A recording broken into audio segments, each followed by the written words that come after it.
This is a dumpster, or it was. Now it is someone's home, not a compromise, not a last resort dressed up for a news story.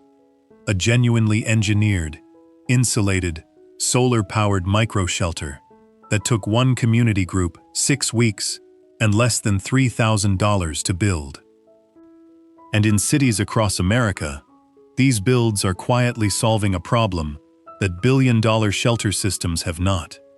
They are giving homeless individuals not just a roof, a door that locks from the inside, architecture that solves real problems for real people. That is what affordable tiny living covers when the story matters enough to tell it. Subscribe now and hit the notification bell. This is the kind of video we make when nobody else is making it. The United States has approximately 650,000 people experiencing homelessness on any given night. It has approximately 110,000 emergency shelter beds available to single adults in those same communities. That gap, more than 500,000 people with no access to any form of shelter on any given night, is one of the most persistent and most visible failures of American housing policy. And in cities from Los Angeles to Nashville to Portland to Detroit, small groups of builders, architects, social workers, and volunteers are responding to that gap with something the policy conversation almost never produces. Something built. The dumpster micro-shelter is not a new idea. Homeless advocacy organizations began experimenting with repurposed steel containers and industrial enclosures as emergency micro-housing in the early 2010s. But the builds that have emerged in the last 4 years represent a significant maturation of the concept, moving from improvised survival shelters toward genuinely engineered, thermally performing, dignified micro-home units that happen to begin their lives as commercial waste containers. These are not glamorous builds. They are not photographed for architecture magazines. Nobody is getting famous building them, but they are being built, right now, by people who decided that the gap between what the shelter system provides and what a human being actually needs to stabilize their life was something a few welding torches, some spray foam, and a community of volunteers could begin to close. Today we are covering how they do it, the build process, the engineering decisions, the dignity elements that make these shelters different from a tent or a doorway, the communities making it happen, and the numbers that explain why this approach works where larger systems have not. The starting material is a standard commercial roll-off dumpster, typically a 10 or 20 cubic yard unit, between 10 and 22 feet long, 7 to 8 feet wide, and 4 to 6 feet tall on the exterior. These units are purchased from waste management companies retiring aging equipment. A 10-yard unit in serviceable structural condition runs $200 to $600. A 20-yard unit runs $400 to $900. This is the entire structural shell of the micro-home for under $1,000. The build process follows a consistent sequence across most organizations doing this work. Structural assessment and repair. The dumpster is inspected for structural integrity. Welds are checked. Floor panels are tested for load capacity. Damaged sections are cut out, and steel patches are welded in. This stage takes 4 to 8 hours of volunteer labor from anyone with basic welding experience. Weatherproofing and insulation. The interior steel surfaces are cleaned, treated against rust, and sprayed with closed-cell polyurethane foam insulation. 2 to 3 inches of closed-cell foam on the walls, floor, and ceiling converts the bare steel container from a thermal amplifier into an insulated enclosure that can maintain interior temperatures 20 to 30 degrees Fahrenheit above the exterior on cold nights without any heating system operating.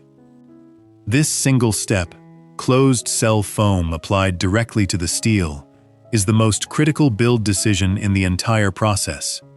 Without it, the metal shell radiates cold in winter and heat in summer in a way that makes habitation genuinely dangerous.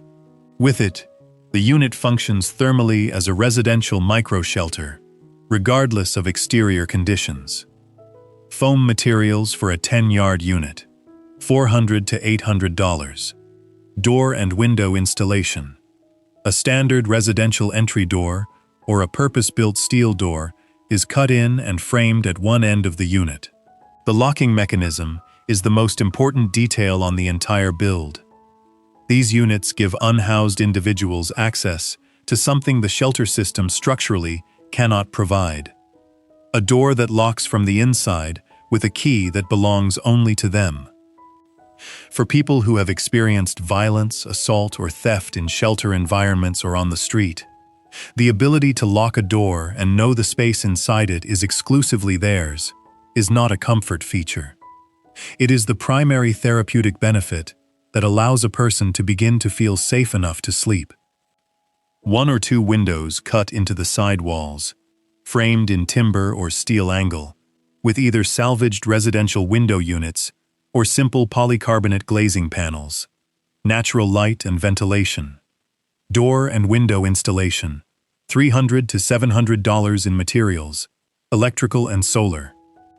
A small solar panel mounted on the roof, 100 to 200 watts, connected to a battery unit and a simple 12-volt electrical system. 1 LED light fitting, 1 USB charging point, 1 ventilation fan. The electrical system in most dumpster micro-shelters is not designed to power appliances. It is designed to power the two things that separate safe, dignified habitation from primitive survival: light after dark, and the ability to charge a phone, which in a modern city is access to emergency services, job applications, benefit systems, and human connection.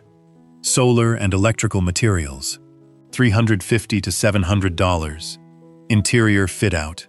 A built-in bunk or sleeping platform at one end, storage shelving along one wall, a small fold-down table or desk surface, a hook rail at the entry for clothing and bags.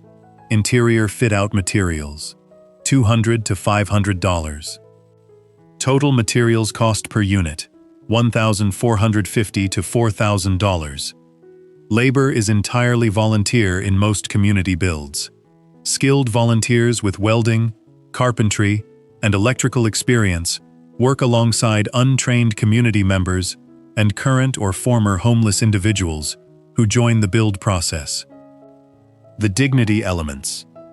The organizations building these shelters consistently report that the physical details making the most difference to occupant well-being are not the structural ones.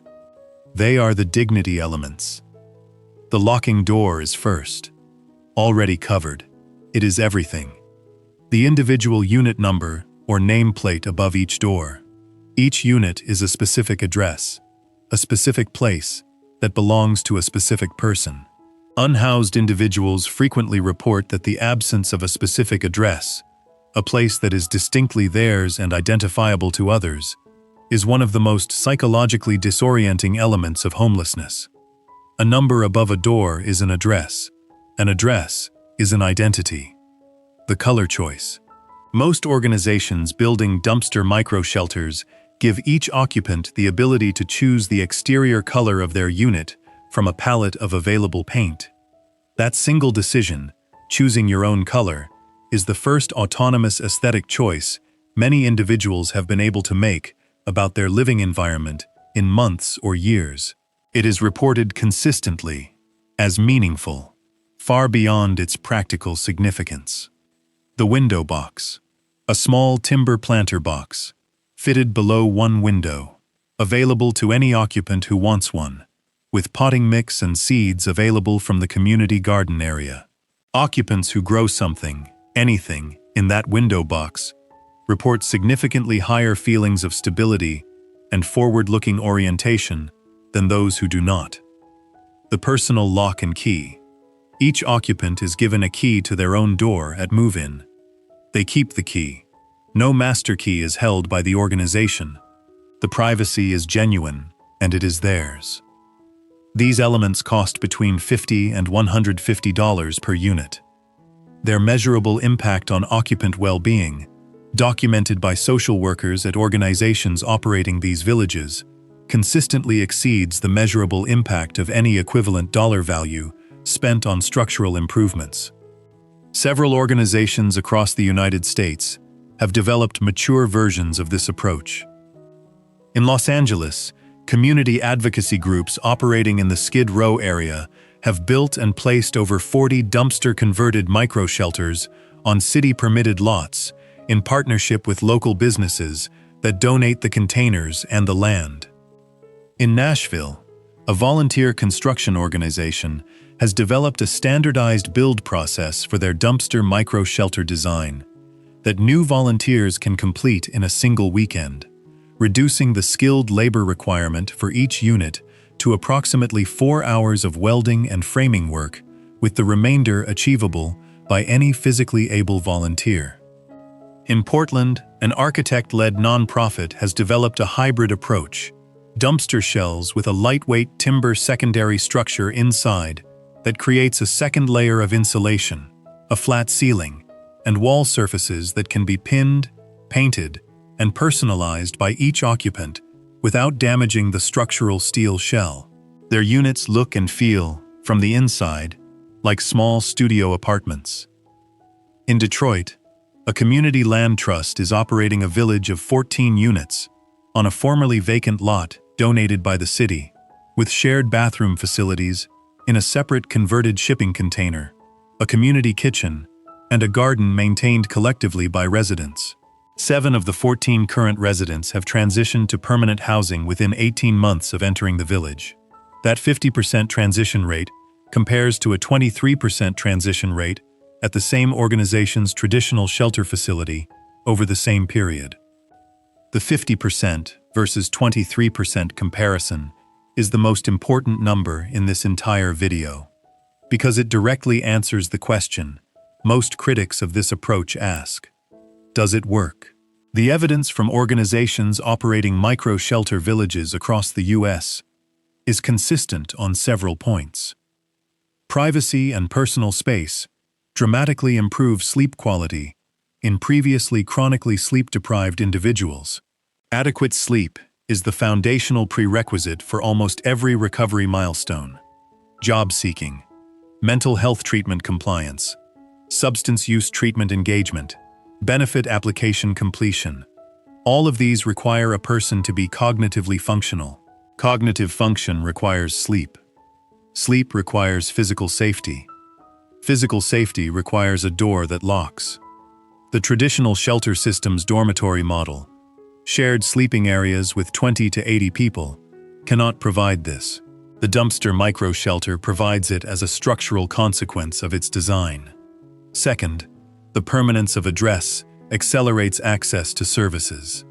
Most benefit systems, healthcare access pathways, and employment opportunities require a stable address for application and verification. An unhoused individual with no address cannot apply for housing assistance that requires an address. The micro-shelter villages' assigned unit numbers function as genuine residential addresses in most jurisdictions, immediately opening benefit and service access pathways that were previously blocked.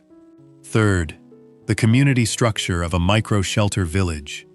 Residents knowing their neighbors, sharing common spaces, participating in garden maintenance, and common area cleaning produces social reconnection outcomes that isolated shelter beds cannot generate.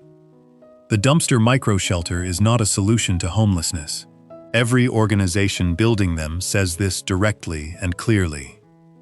It is a stabilization bridge, a safe, private, dignified place where a person can sleep, recover cognitive function, establish an address, and begin to navigate the systems that can eventually produce permanent housing.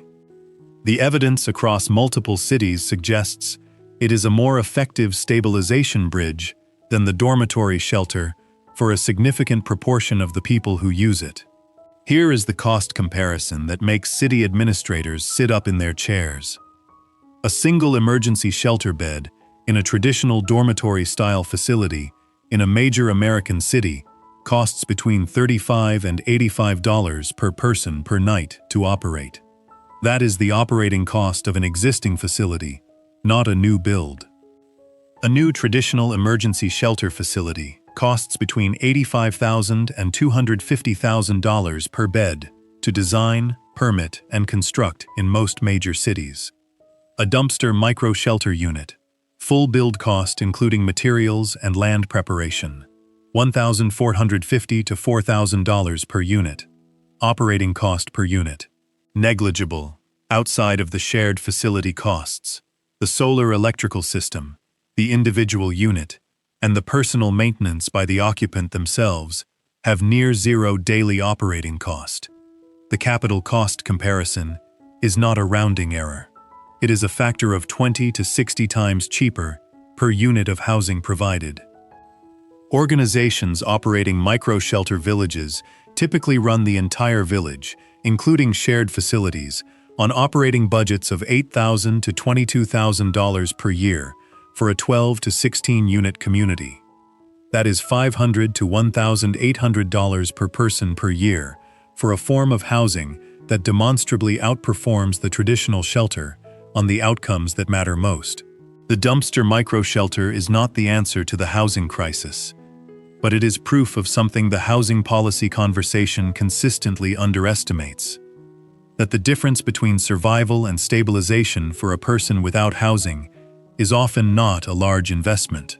It is a locking door, a window, a solar light, a specific address, and a community of people who decided that $3,000 and a few weekends of work was worth spending on a human being who had nowhere else to go.